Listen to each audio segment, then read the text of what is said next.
It's the Jim and Terry Show with my good friend Jim in the corner because he's been a bad boy. Hi.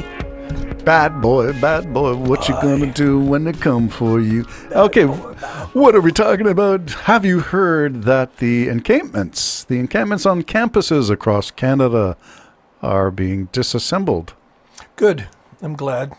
Good riddance, you say? I didn't, but I guess. See, part of my You did say you're glad. Part of my problem is this. You got a bunch of young people that are still young, not experienced, and okay, that's fine. They're going to be all mad at me.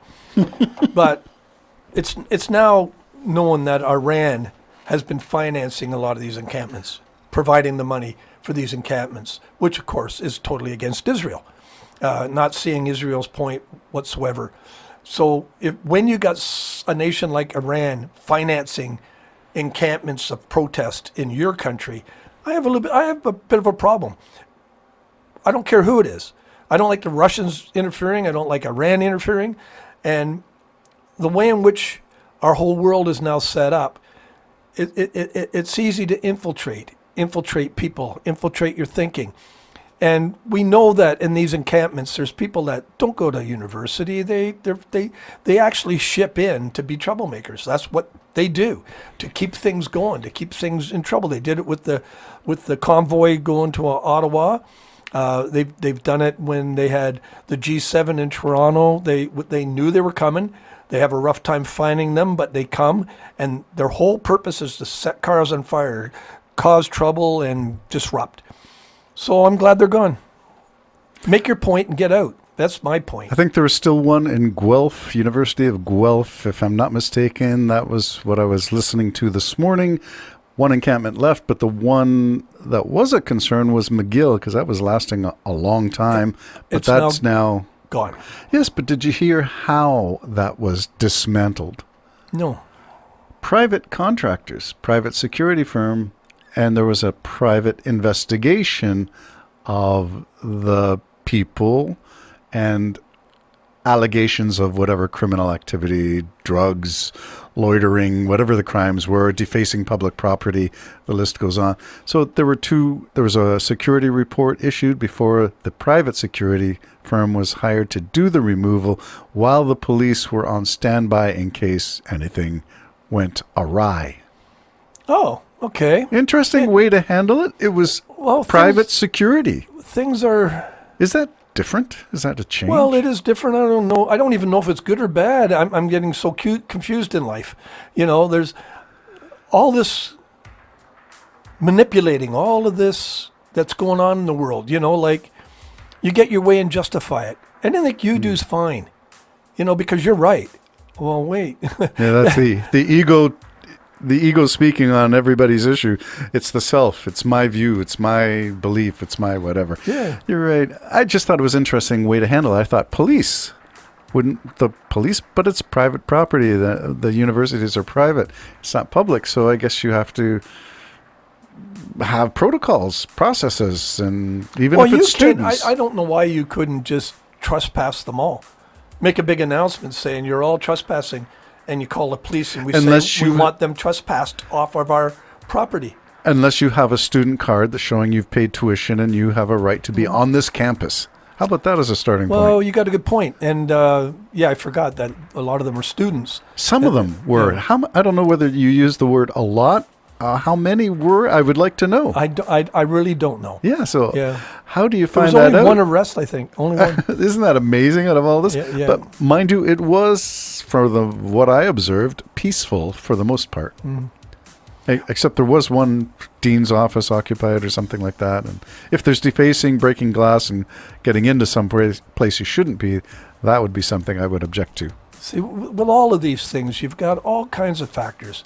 You've got those who believe it to their heart, just to their soul. You got others that like Lucy and would like to be with her. So I'll believe this because you believe it. I get to sleep in that tent with you. This is great. I believe it too. Yeah. And you've always had that on campuses, I think. Yeah.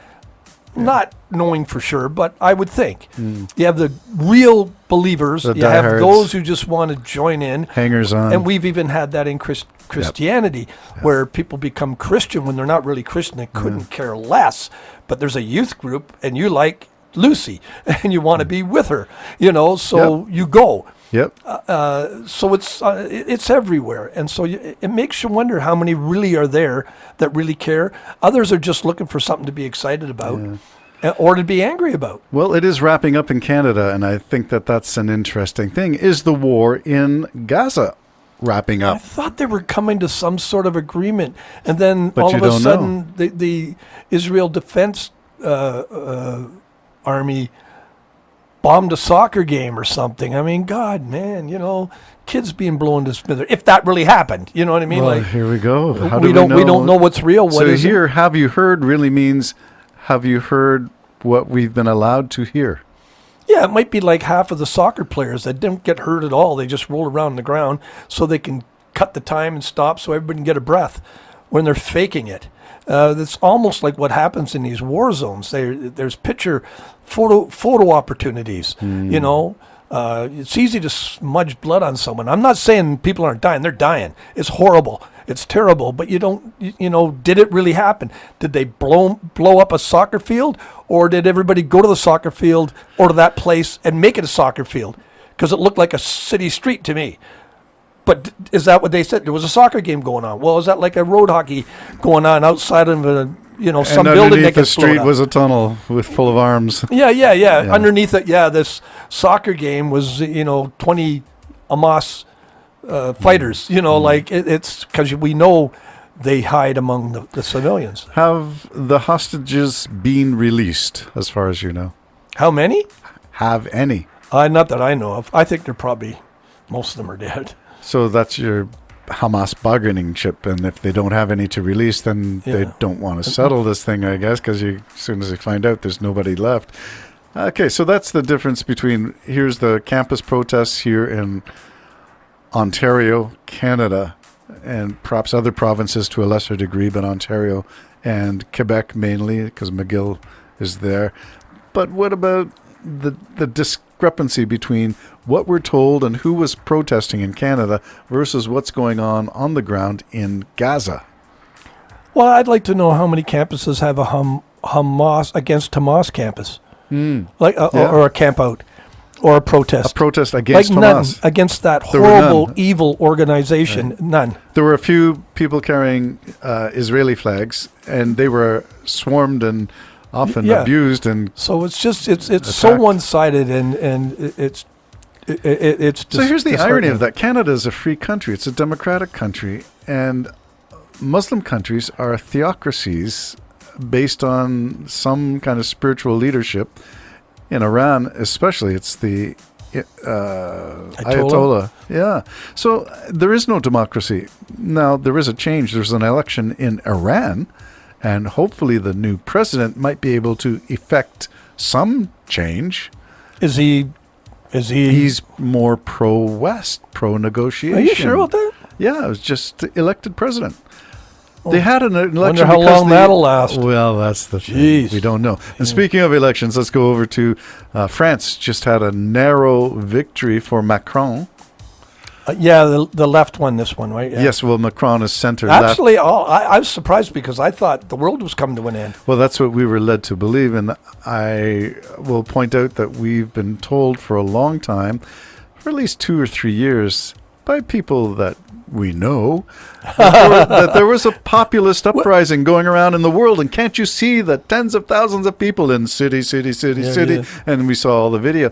Well, that was not what was happening. Don't believe anything you see, my boys. Yeah, it's pretty Don't interesting. believe anything you see. Me too. We're all being manipulated. All of us. Yeah, to some extent. We're being played. We're Everyone. being played by somebody. Yep, and we all got to be careful. Didn't Bob Dylan say you got to Well, serve even somebody? I heard Biden talking to MSNBC, and he was so wonderfully crystal clear. I said, how do I know that's not AI?